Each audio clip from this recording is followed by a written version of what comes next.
Hey, what's going on? Ryan here with Intersection Records, and I wanted to talk about Jeff Beck today. Jeff Beck would have been 80 years old today. He passed away in January of 2023 at the age of 78 years old, and he's my favorite guitar player, really of all time. And he was born on June 24th, 1944 in Wallington, Surrey, which is near London, England. Grew up interested in music. He remembers hearing Les Paul play early on, and his mother said, how is he getting all that noise? His mom said, oh, he's doing these tricks, and that intrigued him.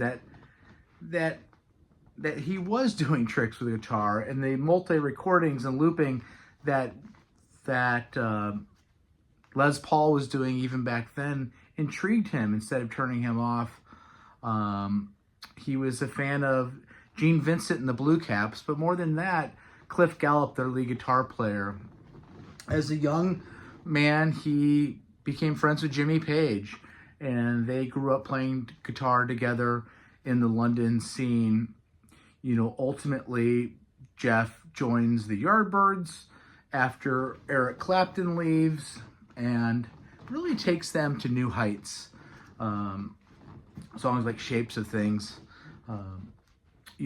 Jimmy Page ends up joining the band, at which point Jeff leaves. Jeff uses his first big royalty check of $3,500 to buy a 1963 split window coupe Corvette, which he kept for the rest of his life. He was a huge car guy, loved to work on cars, and really loved to work on sounds and soundscapes with the guitar. From the Yardbirds, he went on to form the Jeff Beck Group, the first band, with Rod Stewart on lead vocals and Ron Wood on bass.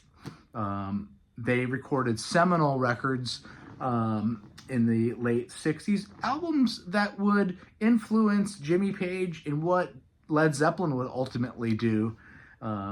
They were invited to play Woodstock. They skipped Woodstock because Jeff just didn't want to be that famous and kind of bowed out at the last second.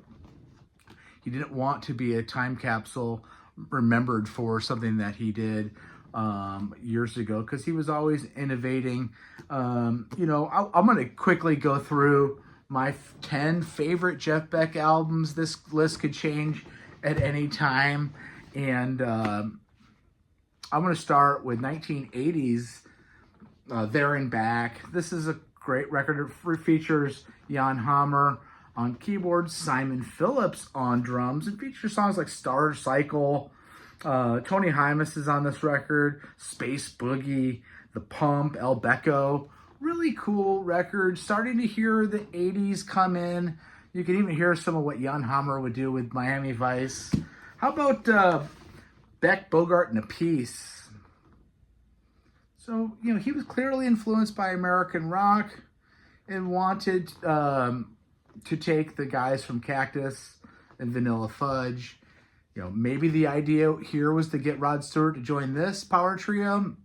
Instead, they had Tim Bogart sing. And maybe that kind of knocks us down a notch with the guitar playing and energy on songs like Black Cat Moan and Lady are so cool. Superstitions on here, pre-Stevie Wonder doing it, because it's said that Jeff Beck was behind the drum kit when Stevie Wonder wrote the song Superstitious, and it's pretty cool.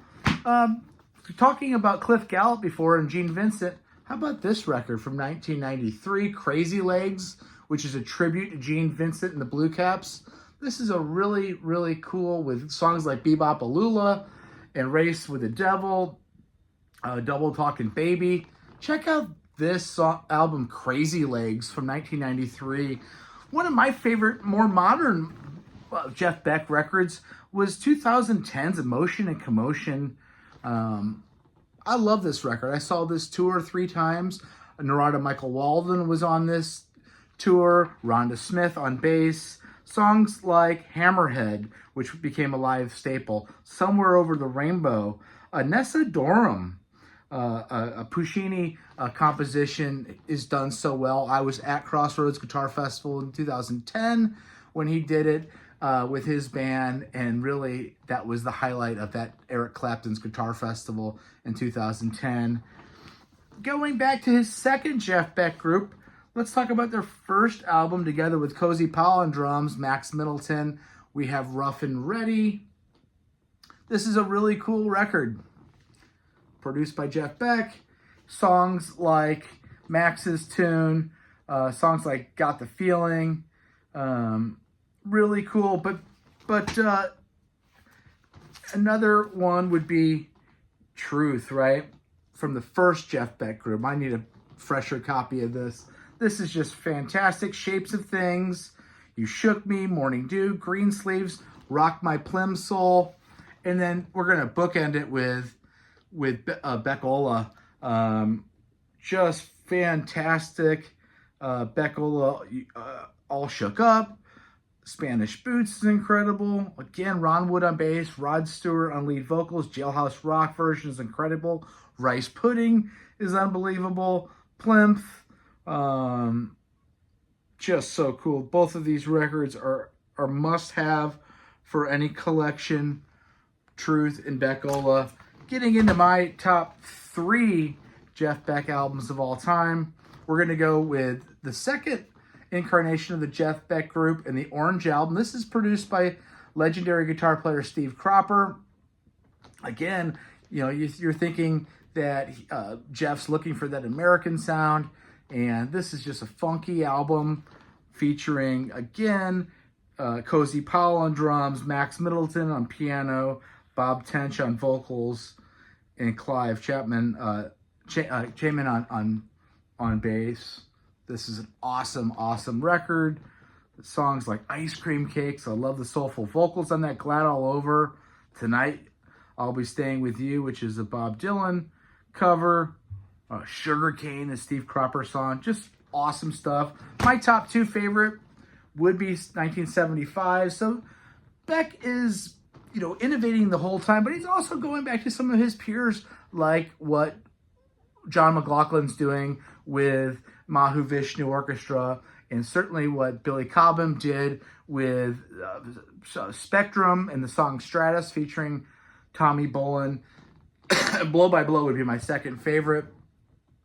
Just a perfect album produced by one George Martin, right? You Know What I Mean. She's a Woman, incredible. Constipated Duck is just insane. Scatterbrain, amazing. Second Side, Because We Ended as Lovers, maybe my favorite Jeff Beck song of all time. Just gorgeous. Stevie Wonder song. Felonious, Freeway Jam. My favorite, of course, and I don't know if that's a real autograph, but I bought that thinking it was real back in the early 2000s. Wired.